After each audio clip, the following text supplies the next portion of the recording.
안녕하세요. 오늘은 한의학 박사 선재광 작가님의 저서 고혈압 치료, 나는 혈압약을 믿지 않는다에 대해 소개해드리고자 합니다. 출판사는 전나무 숲입니다.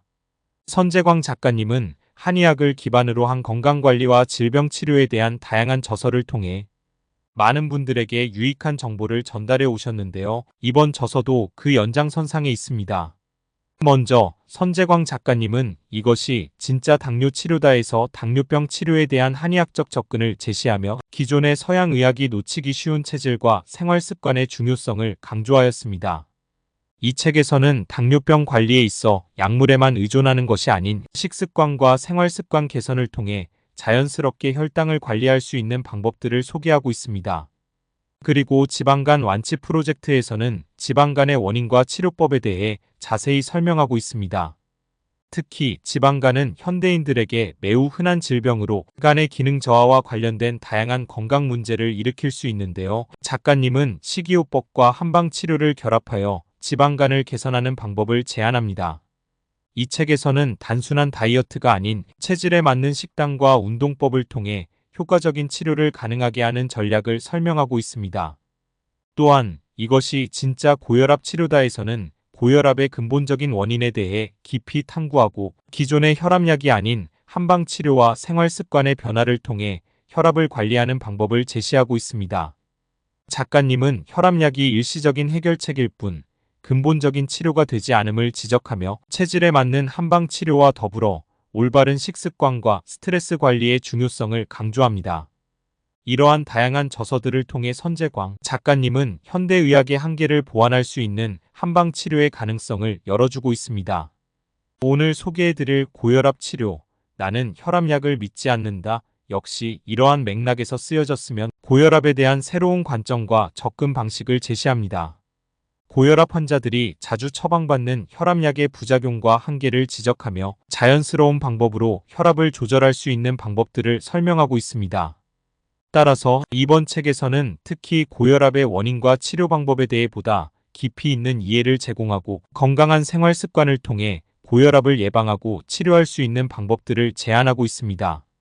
이를 통해 우리는 자신의 건강을 스스로 관리하는 방법을 배울 수 있으며 약물에 의존하지 않고도 건강한 삶을 영위할 수 있는 길을 찾을 수 있습니다. 이처럼 선재광 작가님의 저서는 단순한 질병 치료를 넘어 전체적인 건강 관리를 통해 삶의 질을 향상시키는 데 중점을 두고 있습니다. 여러분도 이 기회를 통해 자신의 건강을 다시 한번 점검하고 보다 건강한 삶을 위한 실천을 시작해 보시길 바랍니다. 여러분도 꼭 읽어보시길 추천드립니다. 그럼 다음 시간에 또 다른 흥미로운 책으로 찾아뵙겠습니다. 구독과 좋아요, 알림 설정 부탁드립니다. 오늘 여러분과 함께 고혈압 치료에 대해 이야기해 보겠습니다. 제가 강조하고 싶은 첫 번째 포인트는 고혈압 치료, 아는 것이 희망이다라는 것입니다. 고혈압을 치료하기 위해서는 약물에만 의존하지 않고 생활 습관의 개선이 먼저라는 사실을 이해하는 것이 중요합니다. 저는 혈압약으로 고혈압을 치료한다는 말을 절대 믿지 않습니다. 혈압약은 세상에서 가장 이상한 약입니다. 몸의 전반적인 기능이 올바로 돌아오면 혈압은 자연스럽게 정상으로 돌아옵니다.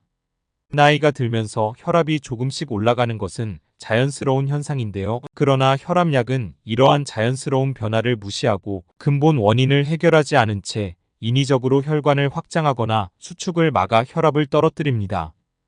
또한 혈류량을 일시적으로 줄여 혈압 상승을 막는 방식으로 혈압을 조절하려고 합니다. 그러나 이로 인해 각종 부작용과 2차 질병, 즉 합병증이 발생할 수 있습니다. 모든 양약은 증상을 완화시키는 데는 효과적일 수 있지만 근본 원인을 제거하지 못하는 한계가 있습니다. 게다가 약에는 3가지 역효과가 있습니다. 첫째, 약은 거짓된 안도감을 줍니다. 증상을 은폐해 근본 문제를 방치하게 만들죠. 둘째, 고혈압은 체내 경고 증상의 하나인데 이 경고 신호의 근본 원인을 무시하고 혈압약으로 증상만 억누르다 보면 평생 고혈압과 다양한 질병에 시달리게 됩니다. 셋째, 모든 약에는 독성이 내재되어 혈압약을 복용할수록 몸에 쌓이는 독소량이 증가하게 됩니다. 혈압약은 면역 계통의 기능을 저하시켜 다양한 부작용을 발생시킵니다. 혈압이란 혈관벽에 가해지는 혈액의 압력으로, 이는 우리 몸 전체에 혈액을 공급하기 위해 심장이 피를 뿜어내는 압력입니다.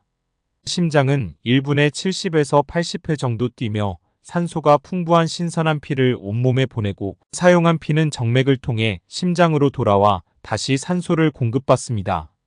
이러한 과정을 혈액순환이라고 합니다.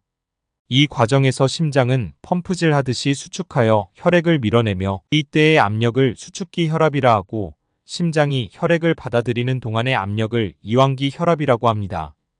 이 두 혈압의 정상적인 차이는 40 mmHg 정도입니다.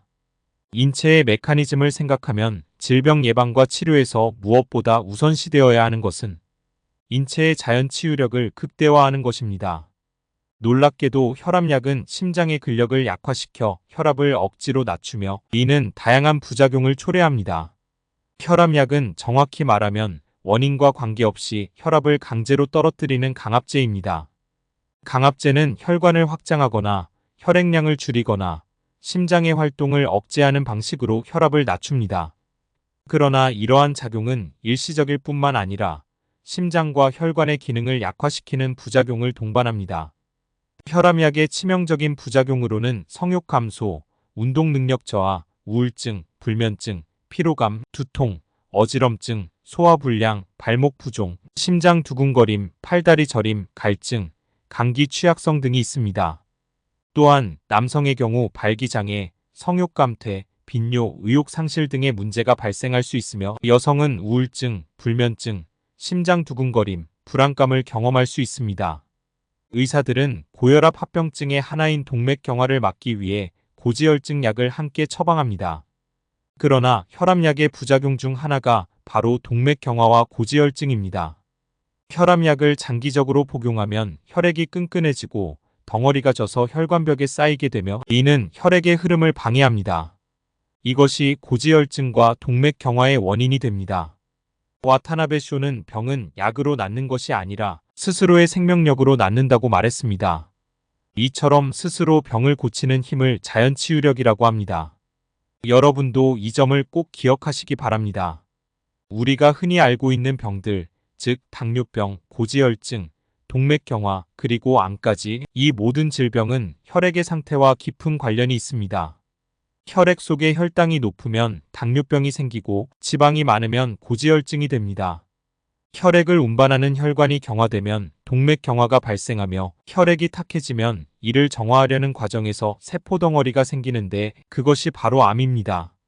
이 모든 질병은 인체에서 가장 중요한 요소인 혈액을 깨끗하게 정화하기 위한 자연치유 반응입니다.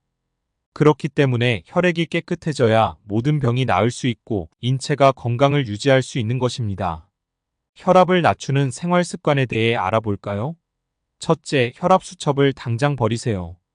둘째, 적정 체중을 유지하는 것이 중요합니다. 셋째, 혈압이 크게 오르는 오전 6시부터 9시까지는 주의가 필요합니다. 넷째, 담배는 즉시 끊어야 합니다. 다섯째, 술은 적당히 조금씩 마셔야 합니다. 여섯째, 하루에 7시간 이상의 숙면을 취하세요. 일곱째, 스트레스는 그때그때 풀어주는 것이 좋습니다. 여덟째, 오래 앉아있지 말고 자주 움직이세요. 아홉째, 낮에 햇볕을 쬐며 가볍게 걷는 것도 좋습니다. 열째, 목욕으로 심신의 긴장을 풀어주세요. 마지막으로 여름과 겨울에는 냉기로 인한 혈압 상승을 막기 위해 준비 운동을 통해 온도차에 적응하는 것이 중요합니다. 모든 질병은 식습관과 밀접한 관련이 있습니다. 인간이 겪는 대부분의 질병은 위장의 소화작용과 연관이 있습니다.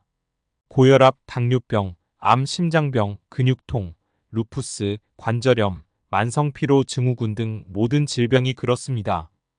허리가 아플 때도 소화가 잘 되면 덜 아픈 이유가 바로 여기에 있습니다. 따라서 모든 치료에 앞서 소화기관을 정상화시키는 것이 가장 중요합니다.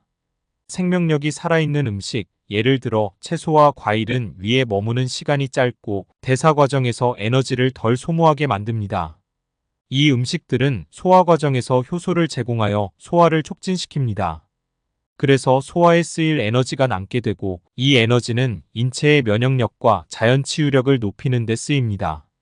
당연히 건강을 유지하고 질병을 치료하는 데 큰 도움이 됩니다. 과일은 위에서 소화를 필요로 하지 않는 유일한 음식입니다. 따라서 과일은 공복에 먹는 것이 좋습니다. 다른 음식과 함께 먹거나 다른 음식을 먹은 후에 과일을 먹으면 좋지 않습니다. 또한 우리의 혈액은 약알칼리성이므로 건강을 위해서는 혈액의 pH 균형을 유지하는 것이 중요합니다. 과일은 이 균형을 유지하는 데 큰 역할을 합니다. 그러나 과일을 다른 음식과 섞어 먹으면 즉시 산성으로 변해 위장병의 원인이 될 수 있습니다. 인체는 자연적으로 신진대사를 통해 독소라는 노폐물을 배출합니다. 건강 상태나 생활 습관, 영양 섭취에 따라 일정량의 독소가 생기는데 인체는 이를 효율적으로 제거해야 합니다. 독소 제거는 인체의 건강을 유지하기 위한 자연적인 현상입니다.